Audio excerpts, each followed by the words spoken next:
delays.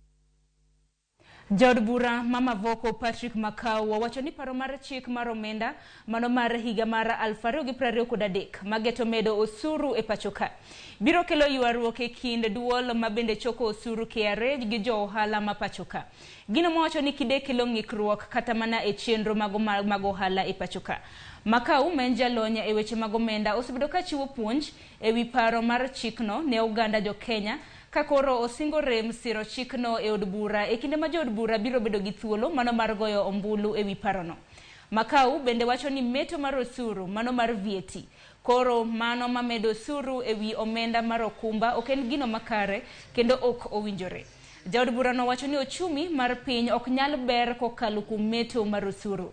Jatelo ne wuoyo ABC Bomani e kaunti ma Machakos kama nokwayo jatend piny Kenya William Ruto mondo lok paro mar chikno. This tax is going to encourage witch hunting and is going to kill businesses. Kwa hivyo tunaambia rais, tafadhali huko na ideas ambazo unataka kuleta ama kuokota pesa through taxes. But the principle of economics says you cannot improve the life of citizens of a country by overtaxing them. Tunasema hizi taxes ni mingi, tafadhali simamisha kwanza. Uchumi ni mbaya, hata nimeona mvua imeenda, mahindi kwa mashamba imekauka. Sasa ukianza tena kutuambia tutoe hii pesa, tutatoa wapi? Number 2, the 3% levy.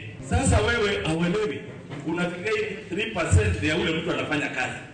Ati ni ya mwalimu, ni ya daktari, but hii finance bill inasema wewe kama umeuza ng'ombe yako 20,000, hiyo 20,000 KRA itakuwa inachukua 3%. Ati kuwekea kando ndio usave upate nyumba, affordable housing. But we are saying nyumba ni ya mwenyewe. Nikitaka nyumba nitasema nijengewe. But I already have a house. Why do you want to tax me? It's supposed to be voluntary. Mukisia tunaongea maneno ya finance bill, hatuitaki. Tafadhali muelewe. Sisi hatupingi serikali, tunawaambia you are too ambitious at wrong time. Kopogore gi mano, jotend dinde e kaunti ma Isiolo okwayo piny owacho mondo tim